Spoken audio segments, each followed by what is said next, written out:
चौधरी साहब, ये आज का व्लॉग ज़रा ज़्यादा ही डेंजरस है। सारी बातें बतानी है खुल के, ये सारी बदल कर रखी सारी बतानी है और मतलब कोई चीज़ सेटल नहीं हो, हर चीज़ सेंसर सही करना पड़ जाए वैसे। नहीं शर्म क्या, मतलब खबरें जिस तरह की हैं उल्टा हम ना इस चलो कुछ नहीं होता। शाबाश, शुरू करो। लाइव है। अच्छा, अस्सलाम वालेकुम नाजरीन, मैं हूं फ़ारूक अब्बास और चैनल है न्यूट्रल बाय जावेद चौधरी, जिसे हम एनटीवी भी कहते हैं। और आज की जो खबरें हैं वो बहुत ही इस तरह की हैं कि जो बताते हुए मैं भी थोड़ा सा हिचकिचा रहा हूँ कि जो ट्रम्प साहब हैं वो लग रहा है उन्होंने फैसला कर लिया है कि उन्होंने हमला करना है। हमले करने की उन्होंने इंडिकेटर पूरे दे दिए। आज उन्हें एक ब्रीफिंग दी जाएगी और ब्रीफिंग में बाकायदा उन्हें ये बताया जाएगा कि कौन कौन से ऑप्शंस मौजूद हैं और इन ऑप्शंस को एग्जीक्यूट किस तरह से किया जा सकता है। तो ट्रम्प आज ये फैसला कर लेगा। और दूसरी साइड पर जो ईरान है, ईरान को ये बात शायद अभी तक समझ में नहीं आ रही कि मुज़ाकरात अब कर लेने चाहिए और इसमें डिले नहीं करना चाहिए। जो ईरानियंस हैं उनकी एक यूएसबी है कि वो बड़ा लंबा ले जाते हैं मुज़ाकरात को, लेकिन हर मामले को एक ही फार्मूले के तहत टैकल नहीं किया जा सकता। ये वाली जो चीज़ें हैं जितनी भी ये जल्दी वाइंड अप होना ज़रूरी है। ये ईरान अगर चाहे कि अपने ओल्ड फार्मूला पे करे तो नहीं कर पाएगा, उल्टा उसे नुकसान हो जाएगा। तो ईरान क्या कह रहा है ये भी आपको सारी डिटेल बताएंगे। फिर आपको ये बताएंगे जी कि ईरान ने एक खुफिया हथियार सामने लाने का फैसला किया और वो कह रहा है ये हथियार आपके बड़ा करीब है। ये कौन सा हथियार हो सकता है, कैसे करीब है, मतलब एक गैस अगर आप करना चाहें तो आप कर सकते हैं। हम आपको बताएंगे कि कौन सा हथियार हो सकता है जो इतना खुफिया है कि जिससे उसका दुश्मन डर भी रहा है बकौल ईरान के। फिर आपको ये बताएंगे जी कि उन्होंने कहा जी डोनाल्ड ट्रंप को दिल का दौरा पड़ सकता है। ये उन कौन है, ये क्या बात अथेंटिक है या नहीं है, लेकिन जिसने कहा है कहा बड़े पुरजोर तरीके से। इसराइल के पास जो है जी वो तबाहकुन किस्म के हथियार पहुंच गए हैं। पूरा इसराइल इस वक्त असले से भर दिया गया है। पूरे इसराइल में मैं अगर कहूंगा ना कि आपको कि अगर कोई विजिट वहां पे हम में से तो कोई कर नहीं सकता, ना ही हमें शौक है किसी को, लेकिन जो लोग वहां जाते हैं या अगर सही रिपोर्टिंग करें तो इस वक्त असले का अंबार बना हुआ है जो इसराइल है। उसके बाद फिर आपको ये बताएंगे जी कि पाकिस्तान भी थोड़ा कंसर्न हो गया और शायद पाकिस्तान ज़हनी तौर पर अब तैयार भी हो रहा है। ये हम क्यों कह रहे हैं ये भी आपको बताएंगे। पेट्रोल की लाइन्स लग गई हैं जी पाकिस्तान के अंदर, आपको हम कुछ फुटेजेस दिखाएंगे, आपको अंदाजा भी हो जाएगा। और फिर आपको ये बताएंगे हिजबुल्लाह और इजराइल के दरमियान में इस वक्त जंग जारी है और वहां पे अभी क्या हो रहा है, मामला खराब से खराब तर होता जा रहा है। तो ये होगा आज का हमारा व्लॉग। चौधरी साहब की तरफ चलते हैं, लेकिन उससे पहले आपको एक रिमाइंडर देना है और वो रिमाइंडर ये है कि आपने लाइक से सब्सक्राइब करना बिल्कुल नहीं भूलना। हमारा व्हाट्सएप जो पेज है उसे ज्वाइन कीजिएगा, हमारे ट्विटर लिंक को ज्वाइन कीजिएगा और हमारे फेसबुक लिंक को ज्वाइन कीजिएगा। आप चौधरी साहब से मैं सीधा ही पूछता हूं कि ट्रंप कहां हमला करने वाले हैं। अब इस तरफ आता हूँ, लेकिन उससे पहले ये जो आपने कहा ना कि ईरानी बहुत लंबे डायलॉग करते हैं, ये वाकई ईरानियों की नेचर है कि जब इनके साथ डायलॉग किया जाता है तो ये बहुत ज़्यादा टाइम ले जाते हैं। और ये आज का मसला नहीं, बहुत पुराना मसला है। जब अलेक्जेंडर ने अटैक किया था ईरान के ऊपर, वो क्योंकि पूरी दुनिया फतह करने के लिए निकला हुआ था तो ईरान रास्ते के अंदर था। वहाँ पर दारियूश की वो उस वक्त हुकूमत थी, दारियूश थर्ड, जिसे हम तारा कहते हैं अपनी जुबान में, और अलेक्जेंडर को हम सिकंदर आज़म कहते हैं। सिकंदर आज़म और तारा दोनों की बातें आपने वो सुनी होंगी, बड़े बड़े लोगों ने इसके अंदर नगमे लिखे हुए हैं, इस पर कहानियाँ बनाई हुई हैं। तो वो क्योंकि उस ज़माने में ये जो बाबल शहर था ना जो इस वक्त इराक के अंदर है, वो कैपिटल था ईरान का, ठीक है। और बल्कि उस वक्त इसके 3 कैपिटल थे ईरान के। ये सीजनल होते थे। इन्होंने ना उस ज़माने में दारियूश जब डायनेस्टी थी साइरस की, और उन्होंने 3 रखे हुए थे। एक वो उनका पर्सिपोलिस है वो वाला था, और दूसरा उसके बाद जो था एक शिराज के करीब है उनका वो था, और जो तीसरा था वो बाबल था। तो वो मुख्तलिफ औकात में मुख्तलिफ जगहों पर जाते रहते थे। तो उसके बाद अलेक्जेंडर ने वहाँ पर उसके ऊपर हमला किया, और जो दारियूश थी उसकी बीवी थी जिसका नाम था रुखसाना लफ्ज़ वहाँ से आया हुआ है। अच्छा। हाँ जी, वो उसको उठा के ले गया और साथ उसकी एक बेटी थी वो भी। तो पूरी ज़िंदगी जो था ना इन दोनों के दरमियान डायलॉग ही चलते रहे, और यहाँ तक कि दारियूश जो था उसको उसकी अपनी फौज ने कत्ल कर दिया, और उसकी लाश जो थी गड्ढे के ऊपर छोड़ के ना, और वो निकल गए सारे। और अलेक्जेंडर उसका पीछा करता वहाँ तक पहुँचा, तो उसने जब देखा कि बेगोरो कफन लाश पड़ी हुई है और चीलें उसके ऊपर मंडला रही हैं, तो उसको बड़ा अफसोस हुआ। फिर उसने उसको खुद दफन किया। यानी वो जंग मुकम्मल नहीं हुई थी और वो डायलॉग भी मुकम्मल नहीं हुआ था। इस दौरान पूरी डायनेस्टी खत्म हो गई, और उसके बाद अलेक्जेंडर कत्लो गारत करके पुराने शहर तबाह करके नए शहर बना के, जिसके अंदर कंधार भी शामिल है। कंधार का जो ओल्ड नाम है वो अलेक्जेंड्रिया है। ये कंधार इसका नाम बाद में रखा गया था, वो भी उसी ने आबाद किया था। ये जो है ना हमारा फालिया शहर भी अलेक्जेंडर ने किया था। हाँ जी, क्योंकि यहाँ पे फैलस टाइप का उसका नाम था, घोड़े का, वो मर गया था, इसका बड़ा अजीज घोड़ा था, तो उसने उसकी याद में यहाँ पे फिर एक कब्र बनाई उसकी और एक शहर आबाद कर दिया। तो वो इन पुरानी आदत है, ईरानी कल्चर है कि वो मामले को बहुत लंबा कर देते हैं। इनकी कहानियाँ बड़ी लंबी होती हैं, इनकी नज़में बड़ी लंबी होती हैं, इनकी मसनवियाँ देख लें सारी बड़ी बड़ी लंबी हैं सारी। और जो इसके अंदर हाफिज़ शिराजी जो है उसका देखें ना दास्तान है, वो इतनी मोटी किताब है, वो ख़त्म 20,000 शेर है उसके अंदर। चौधरी साहब एटम बम बनाना भी इतना लंबा किया कि बना ही नहीं। हाँ, तो ये ईरान का बेसिकली कल्चर है। तो इस वजह से ये सारा मसला बना हुआ है। अगर जंग लड़नी है तो ठीक ठाक लड़ें, एक बार लड़ें, ख़त्म करें, या खुद को ख़त्म करें या उनको ख़त्म करें। ये जंग जो है ना वो भी नहीं हो रही, और जो अमन है वो भी कायम नहीं हो रहा। तो ये कन्फ्यूजन जो है ना वो ईरान के DNA का हिस्सा है। लेकिन इसके बावजूद कौम तगड़ी बहुत ज़्यादा है लड़ने में, मुज़ाकरात करने में, और जिसको कहते हैं ना जज्बा वो इनके अंदर बहुत ज़्यादा है, और किसी का बस नहीं चलने देते, ये भी बात बिल्कुल दुरुस्त है। खूबियाँ बहुत हैं इनके अंदर, इसमें कोई शक फिर बहुत बड़ी खामी है कि डिसीजन मेकिंग नहीं है। और डिसीजन मेकिंग इस वक्त वैसे ईरान का इस वक्त वाकई ये इशू है। और वो देख ले, ईरान को वो जो शाह ईरान था ना, उसको निकालने में कितना टाइम लगा दिया इन्होंने। उसके बाद फिर ये जो उलमा कराम की हुकूमत बनी थी, उसको सेट करने में कितना टाइम, 45 साल इसके अंदर गुजर गए। अभी बाकी मामला बड़े दिगर को हैं जिसको कहा जा सकता है। पर अमेरिका की तरफ से आते हैं जी। अमेरिका के एक एडमिरल है, उनका नाम एडमिरल ब्रैड कोपर है। वो आज अमेरिकी सदर डोनाल्ड ट्रंप को एक ब्रीफिंग देंगे, और उस ब्रीफिंग के अंदर 3 हिस्से होंगे। पहला तो हिस्सा ये होगा कि मुज़ाकरात में जो तातुल है उसको ख़त्म करने के लिए हमें एक फैसला कुन कार्रवाई करनी पड़ेगी। और ये कूपर साहब ने पूरा एक डिज़ाइन बनाया हुआ है कि हमें एक बार मुकम्मल अटैक करना पड़ेगा ईरान के ऊपर। ये मुख्तसर होगा और ताकतवर होगा, ताकि फौरी तौर पे आप थोड़े टाइम में बहुत खौफनाक किस्म के हमले करें, और उसके बाद जो उनका बुनियादी ढांचा है ईरान का, वो इतना ब्रेक कर दें कि अल्टीमेटली वो मुज़ाकरात पे आ जाए, और फिर उसके बाद एक पीस डील करें और यहाँ से निकल जाए। दूसरी बात भी कर रहे हैं, दूसरी जंग के खात्मे की, या जंग ही खत्म करें, इतना मारें। और जो दूसरी चीज़ ये है कि वो आपने हुर्मस का कुछ हिस्सा क्लियर करके उसका कंट्रोल हासिल करना चाहते हैं कि यहाँ पे कुछ हिस्सा क्लियर किया जाए और वहाँ पे अपने बैरी जहाज़ खड़े कर दिया जाए, ताकि दूसरे जो बैरी जहाज़ है उसके पीछे से गुजर सके, वो एक बाकायदा गली सी बन जाए, ताकि उसके अंदर से ना दूसरे सारे जहाज़ जो गुजर सके, ट्रैफिक जो है वो ओपन हो जाए, और उसके बाद ये जो ऑयल का क्राइसिस है दुनिया में वो खत्म हो जाए, बिल्कुल सामने बैरी जहाज़ों की एक दीवार सी खड़ी कर दी जाए, ताकि उस साइड से जो है ना ईरान अटैक ना कर सके। यानी बिल्कुल ईरान के साथ साथ इस तरह करके ना पूरा एक जजीरा आप आबाद कर लें, और एक ऐसा जजीरा जो समंदर के ऊपर तैर रहा हो, इस टाइप का वो एक उनका प्लान है। और इसलिए भी वो करना चाहते हैं। साथ साथ उनका ख्याल ये है कि अगर इसके लिए ज़मीनी अफवाज भी उतारनी पड़े तो वो भी वहाँ पे उतार देनी चाहिए, ताकि वो सारा इलाका जो है उसको सिक्योर करे, ताकि वहाँ से सारे जो ट्रैफिक है गुजर सके। ठीक है। इसके साथ साथ एक और प्लान है, वो ये है कि स्पेशल फोर्सेज के जरिए अफसुदा यूरेनियम जो है ना उसको निकाल लिया जाए यहाँ से, जो मुझे ज़रा डिफिकल्ट लगता है, क्योंकि इससे पहले अमेरिका ट्राई कर चुका है। जैसे इस्फहान के अंदर जो पायलट के चक्कर में जो जहाज उतारे थे, वो बेसिकली पायलट के चक्कर में नहीं था, वो बेसिकली यूरेनियम निकालने के लिए उन्होंने किया था।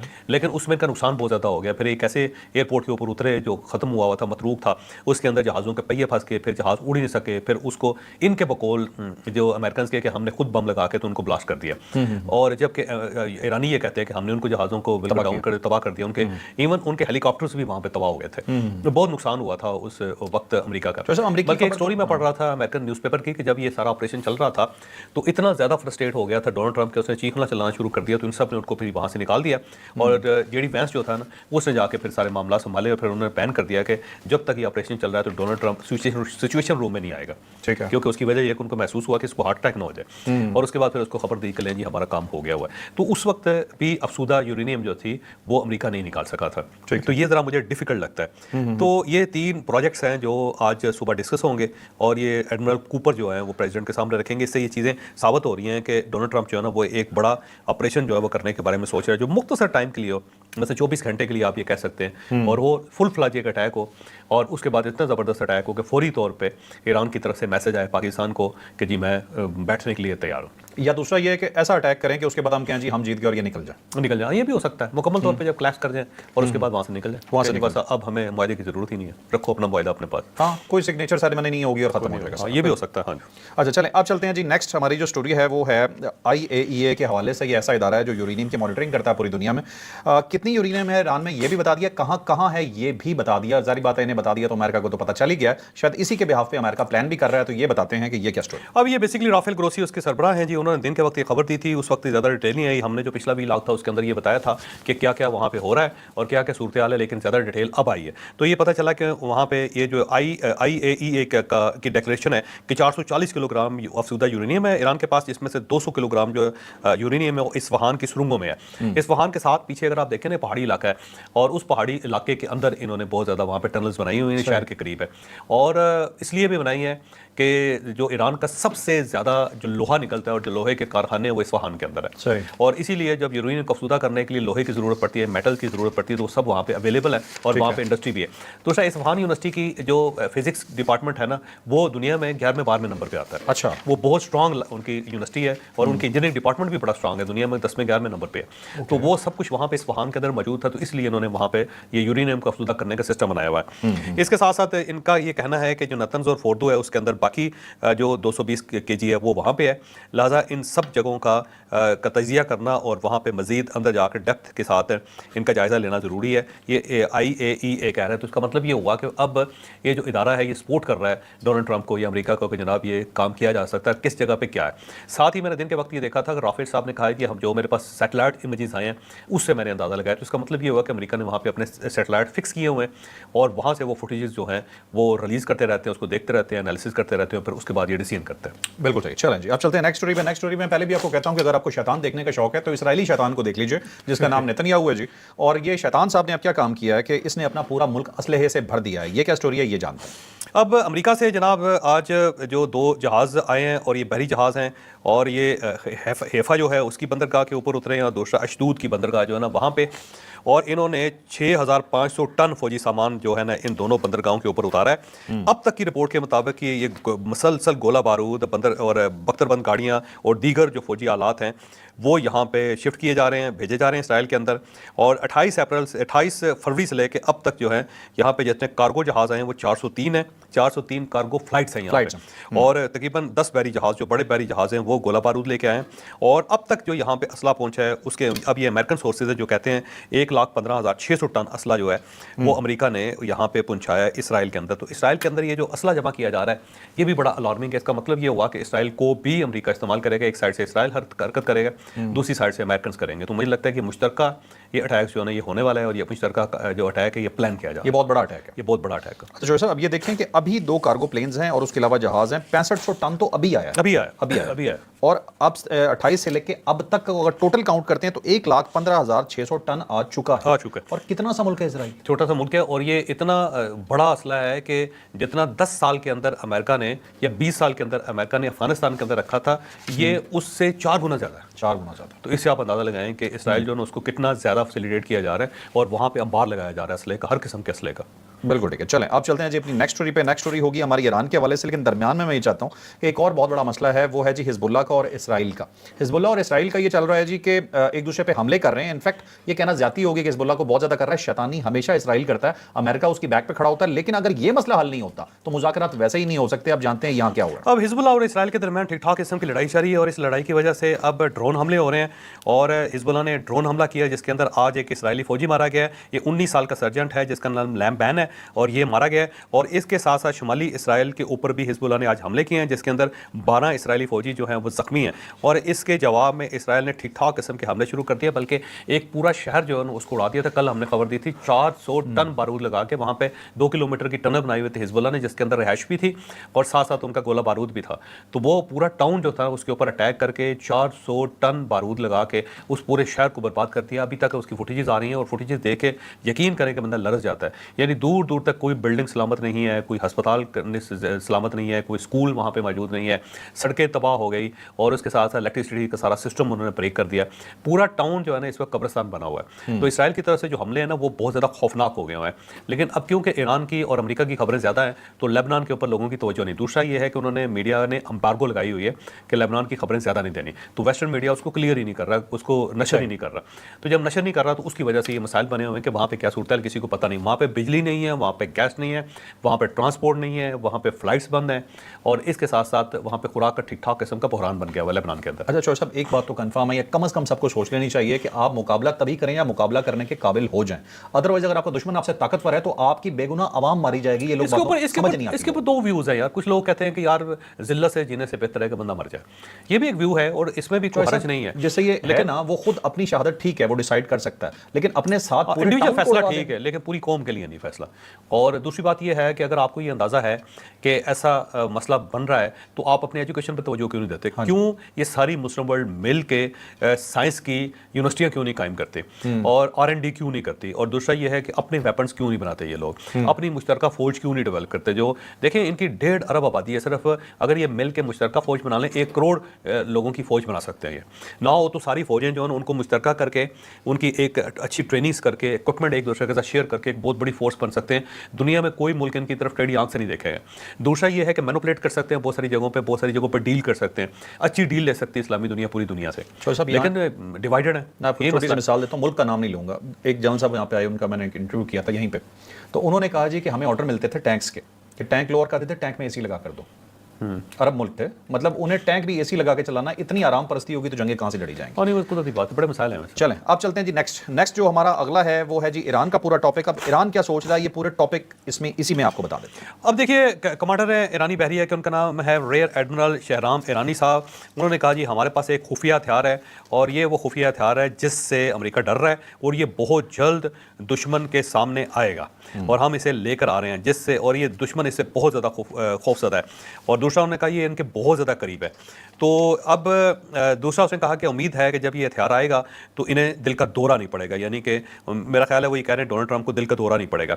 लेकिन अब ये कौन सा हथियार है, क्या ये एटम बम बना लिया हुआ है ईरान ने? और अगर ये बम बना लिया हुआ है तो फिर इसका ये मुजाहरा क्यों नहीं करता, ऐलान क्यों नहीं करता? ये बम चलाने के लिए नहीं होता कि आपने चला देना है, आपने डिक्लेयर करना होता है कि हम न्यूक्लियर पावर, डेटरेंस है, तो ईरान डिक्लेयर कर दे उसको, डिक्लेयर कर देगा, सूट मुख्तलिफ हो जाएगी, फिर ज़ाहिर है डायलॉग होंगे, पीस होगा, अमन होगा।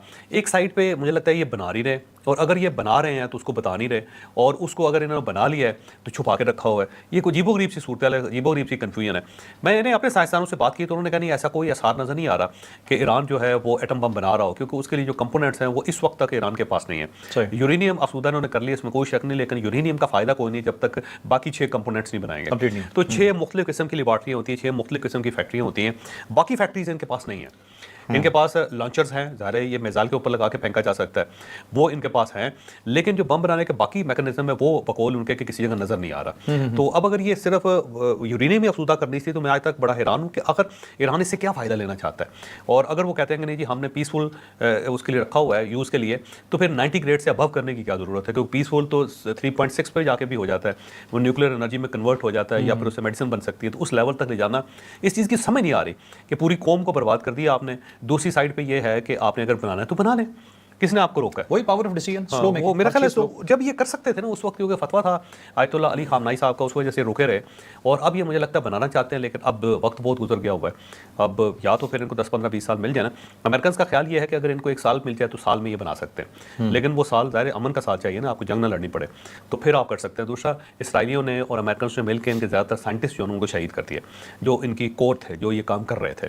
तो वहाँ पे क्राइसिस है ईरान के अंदर। लेकिन अब इसकी समझ नहीं आ रही कि एक तो यूरेनियम अपने पास रखना चाहते हैं, दूसरा ये है कि जंग भी चाहते हैं, तीसरा ये अमन भी चाहते हैं। कुछ समझ नहीं आ रही वैसे कन्फ्यूजन के। तो सब एटम बम कितनी अजीब चीज़ है, जब तक बना नहीं है तब तक सब आपके दुश्मन है, और जैसे ही बन गया सब आपके दोस्त हैं। कुदरती बात है यार, उसकी वजह डेटरेंस है ना। फिर कालीबाफ साहब ने कहा कि अब नए हुर्मस पे कंट्रोल से खित्ते को अमेरिकी असर और रसूख से आज़ाद मुस्तकबल देंगे, यानी ये जो खिता है ना इसके अंदर से सारे अमेरिकी जो है उनको निकाल देंगे, और जो अरब मुल्कों के अंदर से, और ये हमारा प्लान है। उन्होंने कहा जी इसके ऊपर जो कंट्रोल करके ना हम ये करेंगे। दूसरा, अब्बास अरागची साहब जो उनकी तरफ से आया कि ये बेसिकली योम खलीजा फारस है आज का दिन, 400 साल पहले हमने पुर्तगालियों को यहाँ से निकाला था। यानी ये बेसिकली तो जो है 1626 की बात कर रहे हैं कि 1626 में हमने यहाँ से पुर्तगालियों को निकाल दिया था। इसमें कोई शक नहीं कि पुर्तगाली यूरोपियन आए थे यहाँ पे, और कुछ अर्सा वो रहे भी यहाँ पे, लेकिन उसके बाद फिर इस जगह से इन्होंने निकाला था ईरानियों ने। बात ठीक है, आपने हुर्मस से निकाल दिया था। और फिर साथ उन्होंने कहा कि पासदारान, अच्छा इसके साथ साथ पासदारान की तरफ से भी एक पैगाम है, और ये बेसिकली मजीद मूसवी साहब हैं जो उनके एयर स्पेस के कमांडर हैं। उन्होंने कहा जी पासदारान हमलों की सूरत में ईरान का जो रद्द-ए-अमल देंगे वो बड़ा तवील और दर्दनाक होगा। और उन्होंने कहा जी ईरान जो रद्द-ए-अमल देगा वो बड़ा तवील और दर्दनाक होगा। तो ये पासदारान की तरफ से भी बयान है। तो मेरा ख्याल है कि बयान जो दोनों साइडों से ताबड़तोड़ किए जा रहे हैं, उस साइड से भी आ रहा है और इस साइड से भी बयान आ रहा है। पासदारान के बयान में भी तवील यहाँ भी शामिल किया गया कि ये भी हम लंबा करेंगे, ये भी छोटा नहीं है, हर चीज़ उन्होंने लंबी खींचनी। तवील से मतलब पता नहीं क्या वैसे। ठीक है। अच्छा जो साहब दूसरे साइड पे ये देखें, मुझे ये लग रहा है कि ये जो खुफिया हथियार बात कर रहे हैं ना, ये कोई बहरी हो सकता है, क्योंकि वो कहते हैं उनके करीब तरीन है, तो करीब तरीन तो अपना हुर्मस ना हो सकता, या फिर किसी और मुल्क से लिया उन्होंने, कौन सा हथियार लिया, वो कौन से मिसाइल लिए हुए, और इसलिए तो वो कह रहा था ना डोनाल्ड ट्रंप की चाइनीज इनकी मदद कर रहे हैं। तो अगर ये उठ के करीब है तो इसका मतलब ये हुआ कि फिर ये इन्होंने कोई ज़ाहिर एटम बम खरीद सकते, तो फिर ऐसे ही है कि कोई मिसाइल्स वगैरह लिए हुए इन्होंने, या फिर हो सकता है हथियार को कंपोनेंट हो एटम बम का जो इन्होंने रशिया से या फिर चाइना से मंगवाया। इनके अपने जर्नलिस्ट भी यही बात करते हैं, सीनियर जर्नलिस्ट, तो कहते हैं भाई है तो दिखा दो, पहले बता दो ताकि कोई आए ना, तुम क्या तो इस्तेमाल करके बताएंगे। इस्तेमाल हो नहीं सकता ये, क्या कह सकते हैं। चलें अब नेक्स्ट जो टॉपिक है वो इसाक डार साहब के हवाले से। इसलिए नहीं हो सकता जब आप इस्तेमाल करेंगे तो दूसरे के पास ज़्यादा है। बिल्कुल सही कहा। जो साहब इसहाक डार साहब ने यूरोपीय यूनियन से कांटेक्ट किया है, इस टाइम में इस कांटेक्ट की क्या जरूरत है? मुझे लगता है कि गवर्नमेंट ऑफ पाकिस्तान जो है ना वो थोड़ी सी मायूस हो गई है ईरान के रवैये से, वो थोड़े से पीछे हटे हुए हैं और कोशिश कर रहे हैं वो हर तरह के इस मामले को सेटल किया जाए, लेकिन अब मुझे कोई ना एक्टिविटी नज़र नहीं आ रही ईरान और पाकिस्तान के दरमियान। अगर आपने देखा बयानात हैं, आज भी हमारे दफ्तर खाजा ने बयानात दिए हैं कि जी हम कोशिश कर रहे हैं, और उस साइड से ईरान से भी उका दुका बयानात आ जाते हैं, लेकिन ऐसा लगता है कि दरमियान में कुछ दीवार हो गई है, कोई थोड़ी सी शक्कररंजी, और शक्कररंजी जो नहीं भी पर्शियन वर्ड है, अच्छा। तो उसके मुताबिक जो है ना थोड़ा सा रंज है दोनों के दरमियान, जो है ना तकलीफ है और थोड़े थोड़े पीछे हटे हुए हैं। अब पाकिस्तान ने जो अपनी सफारतकारी को थोड़ा सा तब्दील किया, आज इसहाक डार साहब ने यूरोपीय यूनियन के नायब सदर हैं काया कैलस, उसके साथ रब्ता किया है और उससे उन्होंने खित्ते और आलमी सूरत हाल की जो माशी असरात हैं उनके ऊपर गुफ्तगू की है। तो इसका मतलब ये हुआ कि पाकिस्तान अब माशी सूरत हाल जो है उसके ऊपर ज़्यादा कंसर्न है कि पाकिस्तान के अंदर जो माशी सूरत हाल है वो बहुत ज़्यादा खतरनाक होती चली जा रही है। अब देखें ना, पेट्रोल की लाइनें लगी हैं और आने वाले दिनों में ये लाइनें बढ़ती चली जाएंगी, पर आप लोग जो हमारे अंदाज़ा ही नहीं लगा सकते कि क्या होने वाला है। क्या थोड़ा पेट्रोल का बता दीजिएगा। पेट्रोल जो है ना उसकी कीमतों में इजाफा किया पाकिस्तान ने आज 6.51 पैसे। और हमारे एक व्यूअर हैं सऊदी अरब से और यूनिवर्सिटी में प्रोफेसर हैं, उन्होंने बताया जी कि जब आप बात करते हैं तो इशारिये के बाद जो होता है ना उनको अलग अलग बोलना बोले, ये 6.51 नहीं होता, 6.51 होता है। तो बहुत मेहरबानी प्रोफेसर साहब, देख लें मैंने आपकी बात का कितना भरम रखा है, ख्याल रखा है, मैं आपका कितना अच्छा शागिर्द हूँ। और ये पैसे फिर भी उतना ही रहने ये यार ये ठीक, उस जमाने में जब हम पढ़ते होते थे उस वक्त हमारे टीचर भी हमें ये पढ़ाते होते थे, अब सारे उससे आगे निकल गए हैं, तो हमने इन चीज़ों पर तवज्जो देनी बंद कर दी हुई है। तो ये 6.51 रुपीज़ बढ़ाए हैं पेट्रोल की कीमत के अंदर, जिसके बाद ये 400 रुपये हो गया लीटर, और डीजल जो है वो 19.39 यानी 19.39 रुपये जो है वो इजाफा हो गया। तो अब उसके बाद ये भी 400 रुपये हो गया, तो दोनों 400 रुपये हो गए। और अगर ये सूरत हाल कंट्रोल ना हुई, जो मैं बार बार कह रहा हूँ, तो इस पेट्रोल को 1000 रुपये लीटर पे आ जाते देर नहीं लगेगी। गैस वैसे पाकिस्तान के अंदर कम हो गई है, पाकिस्तान ने पाबंदी लगा दी है कि कोई नए गैस कनेक्शन पूरे पाकिस्तान के अंदर नहीं दिए जाएंगे, और केपी के अंदर जो CNG थी उसको बंद कर दिया पाकिस्तान ने, और उस वक्त तक बंद कर दी जब तक LNG पाकिस्तान के पास नहीं आती। तो एक तो LNG नहीं आ रही, गैस का बहरान पैदा हो गया, और हमें पेट्रोल मिल रहा है लेकिन पेट्रोल महंगा बहुत ज़्यादा है, और उससे जो हमारे मसाइल हैं वो बढ़ते चले जा रहे हैं। इससे डेफिनेटली आने वाले दिनों में लोड शेडिंग भी स्टार्ट हो जाएगी, फिर हमारी फैक्ट्रियाँ नहीं चलेंगी, एयरलाइंस का बिजनेस बहुत बुरी तरह डैमेज होगा, और इसके साथ साथ ये जो लोड शेडिंग्स हैं गैस की और बिजली की, उससे भी लोगों को बहुत तकलीफ होगी, और यहाँ पे गर्मियाँ इस मरतबा ज़्यादा खौफनाक पड़ने वाली हैं। तो अल्लाह ताला से दुआ करेंगे मामला ये किसी तरह किसी न किसी साइड पर लगे ही है, मुज़ाकरात हो जाएं, सबसे बेस्ट है, ना हो तो जो करना है करें, मसला खत्म करें, वरना ये बहुत काम खराब है। बिल्कुल ठीक है। शोजा को तो भारत में 2 एयरलाइंस बंद होने वाली हैं इसी क्राइसिस की वजह से। क्या 2 एयरलाइंस बंद हो जाएंगी? पेट्रोल बहुत ज़्यादा ये एयरलाइंस के बिजनेस पे तो बहुत ज़्यादा फर्क पड़ेगा, बहुत लॉस होगा, और जो बाकी एयरलाइंस बचेंगी उनके टिकट बहुत महंगे हो जाएंगे। और आपको एक और चीज़ का अंदाजा होगा कि जहाज़ इंडिया को सूट ही नहीं करते। नहीं, स्टोरी बाकी हकीकत थी कि 2 एयरलाइंस वाकई वहाँ खतरे में। और बहरहाल जी आखिरी मैसेज सिर्फ यही है, हमारे बहुत से भाई अभी भी ईरान के साथ हैं, हम अभी भी ईरान के साथ, और ईरान भाई हमारा 100%। लेकिन दूसरी साइड पे जो मुज़ाकरात की हम बार बार बात कर रहे हैं वो कुछ अकली दलाइल के तहत कर रहे हैं। हमारे बहुत से लोग अभी भी ये सोचते हैं कि छोड़ना नहीं चाहिए, मारो ईरान। 400 रुपये हमारा पेट्रोल पहुंच चुका है, और अगर ये मारो हो गया ना, काम शुरू हो गया, तो यकीन माने 1000 रुपये पे पेट्रोल जाना, सिर्फ पेट्रोल नहीं जाएगा, फिर कोई भी चीज़ पाकिस्तान में खरीदना नामुमकिन हो जाएगा। पूरी दुनिया में मैं और आप फंस जाएंगे, पूरी दुनिया में। तो लाइक शेयर सब्सक्राइब, इजाजत दीजिए, अल्लाह हाफ़िज़, पाकिस्तान जिंदाबाद।